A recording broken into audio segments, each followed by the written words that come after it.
You know the story.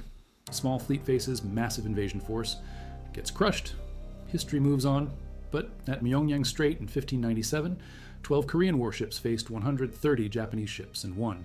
Not survived. Won. Admiral Yi Sun-sin turned physics into a weapon, used tidal currents like artillery, and carved through what should have been certain death. How does 12 beat 130?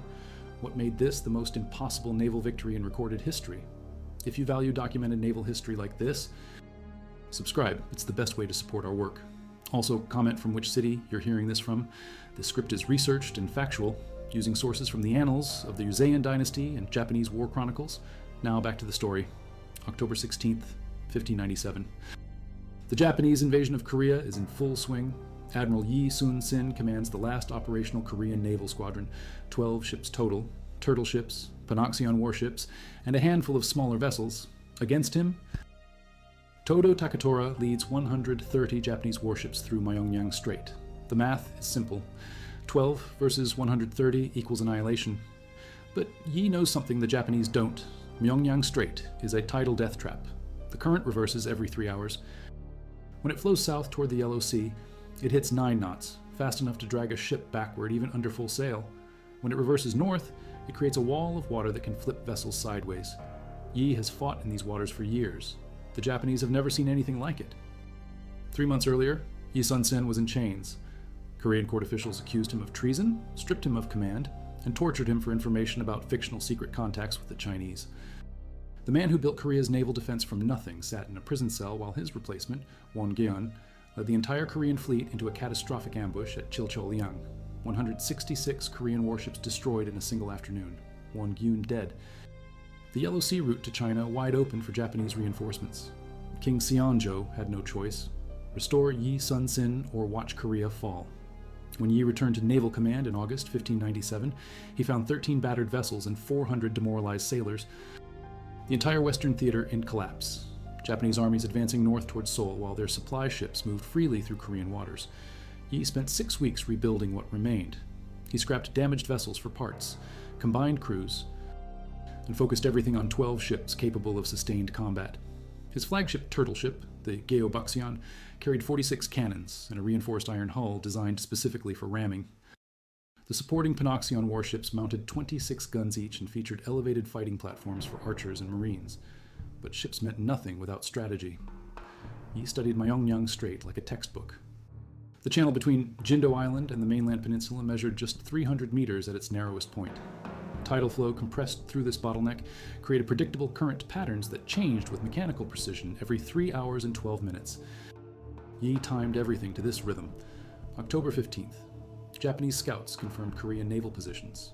Todo Takatora commanded the largest invasion fleet in Japanese history, 130 warships carrying 8,000 troops and supplies for the northern advance. His orders were simple: destroy the remaining Korean naval resistance and secure the Yellow Sea approaches to China. The Japanese fleet included 47 large Fune warships mounting multiple cannons, 63 smaller Sekibun packed with troops and boarding equipment, and 20 converted merchant vessels carrying supplies and reinforcements. Against this armada, Yi possessed 12 functional warships and the most detailed knowledge of tidal warfare in naval history. Dawn breaks October 16th. Japanese lookouts sight the Korean fleet positioned at the northern entrance to Myeongnyang Strait. Yi's ships form a tight line across the channel, appearing to block Japanese passage through superior numbers and firepower. Todo Takatora sees the tactical situation exactly as Yi wants him to see it, trapped Korean vessels with nowhere to retreat. The Japanese fleet enters the strait at 8:30 in the morning. Todo Takatora spreads his ships wide across the channel, planning to overwhelm Korean positions through concentrated cannon fire and boarding actions. His smaller vessels move ahead to screen the main battle line, while supply ships follow at safe distance. Standard naval tactics against an inferior force. 9:30 in the morning. The southern tide hits peak flow. Yi orders his flagship forward, a massive turtle ship with iron spikes covering the deck and cannon ports along both sides. The current grabs his ship and hurls it south at 15 knots combined speed. The Japanese see one Korean vessel charging straight into their entire fleet. It looks like suicide. Yi's turtle ship punches into the Japanese center line. Cannon fire erupts from both sides simultaneously. The iron-plated Korean vessel takes hits but keeps moving, using the tidal current like a battering ram. Japanese crews try to turn and engage, but the 9-knot current pushes them backward faster than they can row forward. They're fighting the ocean itself. The turtle ship design proves its worth under extreme combat conditions. Iron plates deflect Japanese cannonballs while Korean gunners fire through protected ports. The ship's reinforced ram, designed for exactly this type of attack, smashes through lighter Japanese hulls without significant damage. Yi personally commands the main battery. Coordinating cannon fire with ramming attacks timed to tidal surge. The 11 remaining Korean ships follow Yi's lead. Each vessel times its attack to ride the tidal surge. Panoxion warships with reinforced rams strike Japanese hulls at combined speeds exceeding 20 knots. Wood splinters. Masts snap. The narrow strait fills with debris and smoke. Korean archers positioned on elevated fighting platforms rain arrows down on crowded Japanese decks. The Panoxion design features high stern castles that give Korean bowmen clear sightlines over enemy vessels. Meanwhile, Korean Marines armed with long spears repel boarding attempts while their ships maintain momentum through the Japanese formation. 10:15.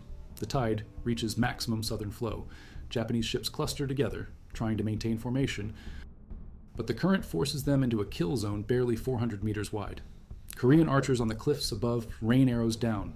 Cannon fire from the Korean ships creates crossfire patterns. The Japanese can't retreat south against the current and can't advance north through the Korean line. Todo Takatora realizes his tactical error too late. The narrow strait that should have trapped the Koreans now works against his larger fleet. Japanese ships collide with each other as captains struggle to maintain position against the violent current.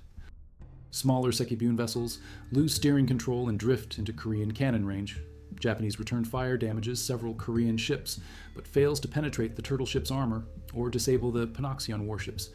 Reinforced hulls, Korean naval construction, optimized for these exact combat conditions, prove superior to Japanese designs built for open water fighting. The Koreans lose rigging and take casualties, but maintain combat effectiveness. 11:30. The tide begins to slack. This is the moment Yi has calculated for months.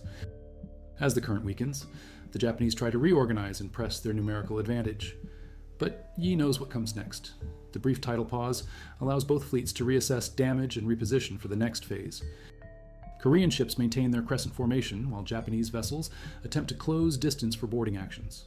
Todo Takatora orders his largest warships forward, planning to overwhelm Korean positions through concentrated firepower before the tide shifts again. 12:15.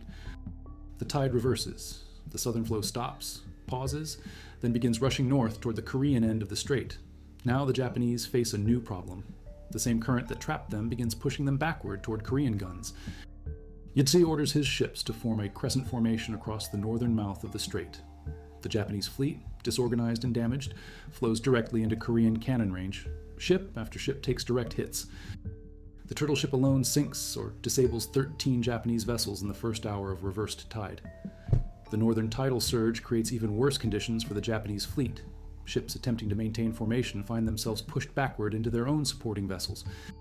Collisions multiply as captains lose control in the accelerating current. Korean gunners exploit this chaos, concentrating fire on disabled or entangled enemy ships. Korean naval discipline proves decisive during this phase. Yi's crews have trained specifically for tidal warfare, understanding exactly how to position their vessels for maximum effectiveness as currents shift. Japanese crews, experienced in open water combat, struggle to adapt to conditions they've never encountered. 1 o'clock, the northern tidal flow reaches full strength. Japanese ships crash into each other as captains lose control in the violent current. Korean archers pick off crews trying to man steering oars. The strait becomes a shooting gallery with the Japanese as targets. Yi's flagship leads the pursuit, using the same tidal advantage that initially carried it into combat. The turtle ship's unique design allows it to maintain stability and firepower even in violent currents. Korean crews fire rapidly, targeting Japanese steering equipment and rigging to maximize confusion in the crowded channel. Todo Takatora signals retreat, but retreat means fighting both the Koreans and the tide simultaneously. Japanese ships attempting to flee south must row at maximum effort just to stay in place against the 9-knot current. Korean ships pursue, using the same tidal advantage that trapped the enemy. The retreat becomes a rout as Japanese ships abandon formation to escape the tidal trap. Smaller vessels beach themselves on Jindo Island rather than face Korean pursuit. Larger warships jettison supplies and equipment to gain speed against the current. The organized invasion fleet dissolves into scattered groups fleeing south toward open water. If you value documented naval history like this, subscribe. It's the best way to support our work. Also comment from which city you're hearing this from. This script is researched and factual, using sources from the annals of the Joseon dynasty and Japanese war chronicles. Now back to the story. 2:30 in the afternoon. The battle ends. 31 Japanese ships sunk or captured, 13 damaged beyond repair, 8,000 Japanese dead or missing, Korean losses, 0 ships sunk, 19 wounded total. The most lopsided naval victory in recorded history. But the numbers only tell part of the story. Yi Sun-sin's victory at Myeongnyang cut Japanese supply lines to their northern armies for 6 months. Without naval support, Japanese forces around Seoul faced starvation and ammunition shortages. The single battle shifted the entire strategic balance of the war. Korean casualties included Yi Sun-sin himself, wounded by shrapnel from a Japanese cannon but continuing to command from the turtle ship's bridge. His nephew Yi Wan died fighting on the flagship's deck. These 19 Korean casualties prevented 8,000 Japanese troops from reinforcing the invasion's northern front. The psychological impact matched the tactical victory. Japanese naval commanders, previously confident in their numerical superiority, now faced an opponent who turned geography itself into weaponry. Future Japanese naval operations in Korean waters proceeded with extreme caution, avoiding narrow channels and tidal zones where Korean forces might hold advantages. The Japanese never figured out Yi's strategy until it was too late. He didn't fight the tide, he weaponized it. Every attack timed to tidal flow, every retreat calculated to maximize enemy confusion. The 12 Korean ships became extensions of the ocean itself. Yi's preparation extended beyond tactical knowledge. He positioned signal fires on surrounding hills to coordinate movements with shore-based observers who tracked tidal changes. Korean crews received specific training in rapid cannon loading and firing, while their ships moved at high speed through currents. Even the anchor placement of Korean vessels was calculated to provide maximum stability during tidal shifts. The turtle ship's performance at Myeongnyang validated years of innovative naval engineering. Its iron armor deflected over 40 direct cannon hits without penetrating the hull. The ship's low profile and reinforced construction allowed it to ram enemy vessels without sustaining critical damage. Most importantly, its design enabled effective combat operations in the violent tidal conditions that disabled conventional warships. Japanese survivors reported that Korean ships seemed to move independently of wind and current, striking exactly where and when they chose before disappearing into tidal flows. This apparent supernatural ability was actually precise scientific knowledge of hydrodynamic forces applied through superior ship design and crew training. But here's what makes this victory impossible to replicate. Yi Sun-sin had fought in Myeongnyang Strait for 3 years. He knew the tidal schedule down to the minute, understood how the narrow channel amplified current speed, recognized exactly where ships would lose control. The Japanese admirals had detailed maps, experienced navigators, and overwhelming numbers. None of that mattered against a commander who turned water into weaponry. Yi's knowledge came from systematic observation and measurement. He recorded tidal times, current speeds, and wind patterns for every season and weather condition.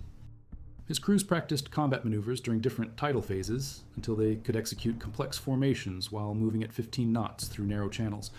This wasn't luck or inspiration, it was engineering applied to naval warfare. The aftermath revealed the true scope of Yi's achievement.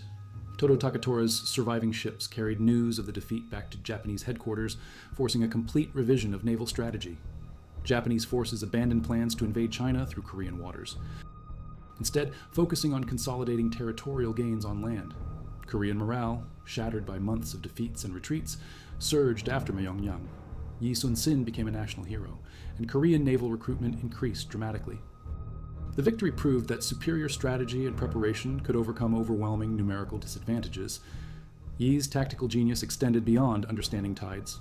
He positioned 24 signal stations across Jindo Island's peaks, each manned by observers who tracked Japanese ship movements and tidal conditions.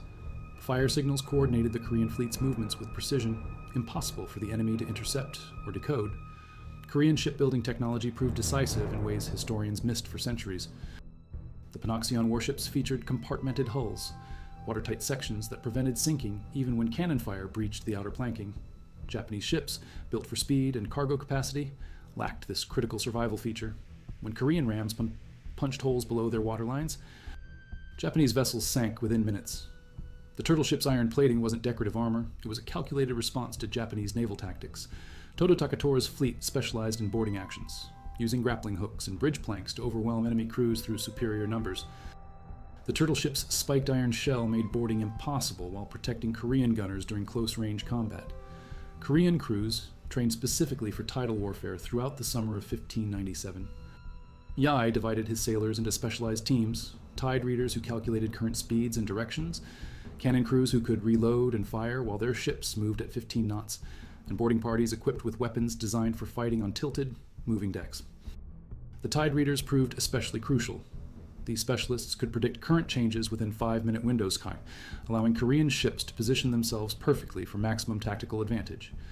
Japanese navigators, experienced in open ocean sailing, had no equivalent knowledge of tidal combat conditions. Yi's preparation included psychological warfare. He spread rumors through Korean fishing villages that the turtle ship was actually a sea monster with iron scales and breathing fire. Japanese sailors, already nervous about fighting in unfamiliar waters, entered Myeongnyang Strait expecting supernatural enemies. The Korean fleet's formation at battle's start looked defensive, but was actually an attack trap. Yi positioned his 12 ships in a crescent that appeared to block the strait's northern exit. Japanese commanders saw exactly what they expected: cornered enemies with nowhere to retreat. The formation was actually designed to funnel the entire Japanese fleet into the tidal kill zone. Korean artillery tactics revolutionized naval warfare in ways that influenced ship design for centuries. Instead of trying to sink enemy vessels outright, Korean gunners targeted steering equipment, masts, and rigging. Disabled Japanese ships became obstacles that blocked their own fleet's movements in the narrow channel. The turtle ship carried specialized ammunition designed specifically for close-range combat. Explosive shells filled with iron fragments created devastating casualties on crowded Japanese decks. Chain shot, designed to destroy rigging and masts. Heated cannonballs that started fires in enemy sails and wooden hulls. Korean Marines aboard the Pyeongnyang warships used weapons optimized for tidal combat. Long spears with hooks designed to pull Japanese boarders off their ships into the violent current. Crossbows with barbed arrows that pinned enemy sailors to their own masts. Shield walls that remained effective even when ships tilted at extreme angles during tidal surges. Japanese casualties exceeded 8,000, not just from combat, but from drowning in the treacherous currents. Korean historical records describe Japanese survivors clinging to debris, swept south by the tide toward the Yellow Sea. Korean fishermen later found bodies washed ashore as far as 50 kilometers from the battle site. The Japanese retreat became a disaster, worse than the battle itself. Ships fleeing south against the northern tidal flow burned through their food and water supplies during the 12-hour struggle to escape Korean waters. Many vessels ran aground on hidden sandbars that Yi had deliberately left unmarked on captured Japanese charts. Todo Takatora's personal flagship, a massive vessel carrying his command staff and battle standards, barely escaped destruction. Korean sources report the ship took direct hits from the turtle ship's main battery, lost its mainmast to chain shot, and reached Japanese-held waters with over half its crew dead or wounded. The victory's strategic impact extended far beyond cutting supply lines. Japanese naval commanders, previously confident in their technological and numerical advantages, now faced an opponent who had turned local geography into an unbeatable weapon system. Future Japanese operations avoided Korean coastal waters entirely. Chinese Ming Dynasty officials, monitoring the war from across the Yellow Sea, immediately recognized the battle's significance. Within weeks, Chinese naval advisors arrived to study Yi's tactics and ship designs. The turtle ship concept influenced Chinese naval development for the next 2 centuries. Korean morale transformation was equally dramatic. Before Myeongnyang, Korean forces had suffered defeat after defeat, losing entire armies to Japanese advances. After the naval victory, Korean resistance stiffened across all theaters. Civilian populations that had fled before Japanese armies now organized guerrilla forces to attack supply lines. Yi's personal leadership during the battle became legendary among Korean sailors. Contemporary accounts describe him standing on the turtle ship's bridge throughout 6 hours of combat, personally aiming the main cannons and shouting tactical orders over the sound of cannon fire and splintering wood. The admiral's wound, suffered in the battle's final hour, nearly killed him. A Japanese cannonball fragment sliced through his left shoulder, but Yi continued commanding until the last enemy ship disappeared south toward the Yellow Sea. Korean medics found him unconscious from blood loss only after the victory was complete. Korean ship losses totaled exactly 0 vessels sunk, but battle damage was extensive. The turtle ship required 6 weeks of repairs to replace its iron plating and damaged cannon. 3 Pyeongnyang warships needed new masts and rigging. Total repair costs exceeded the construction price of 2 new vessels. Japanese intelligence failures contributed significantly to the disaster. Todo Takatora's staff possessed detailed maps of Korean coastal waters but lacked any information about tidal patterns or local navigation hazards. They planned the attack as a conventional naval engagement without understanding the unique conditions at Myeongnyang. The battle established principles of naval warfare that remained relevant into the age of steam power. use geography as a force multiplier, transform enemy advantages into weaknesses through superior preparation, concentrate firepower at decisive points rather than spreading attacks across broad fronts. Post-battle analysis by both Korean and Japanese commanders identified Yi's intelligence network as equally important as his tactical brilliance.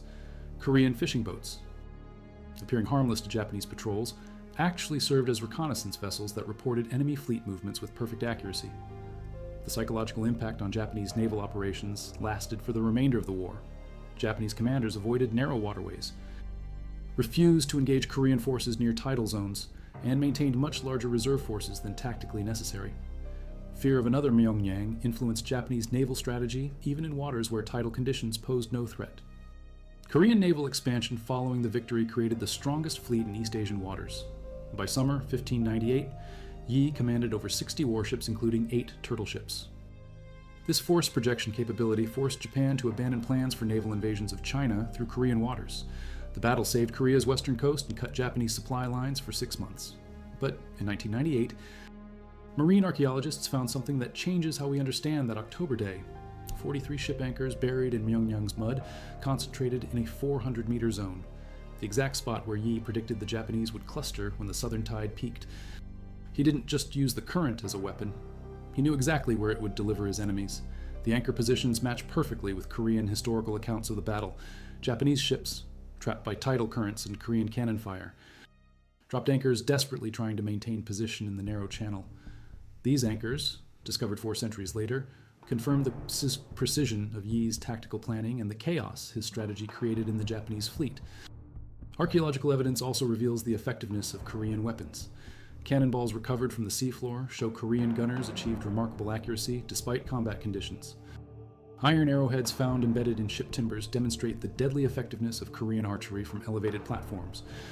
Underwater surveys identified the remains of at least 12 Japanese vessels on Myeongnyang's seafloor. Ship timber analysis confirms these wrecks date to the late 16th century and show damage patterns consistent with ramming attacks and close-range cannon fire. The physical evidence validates every detail of Korean battle accounts. Modern tidal analysis confirms Yi's calculations were mathematically perfect. The current patterns he exploited still follow the same 3-hour and 12-minute cycle, reaching identical speeds and creating the same turbulent conditions that destroyed the Japanese fleet. Physics hasn't changed in 400 years.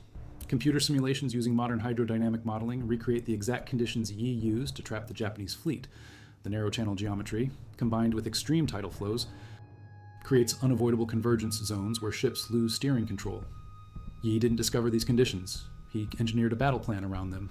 12 ships, 130 targets, physics as artillery. The tide kept the schedule,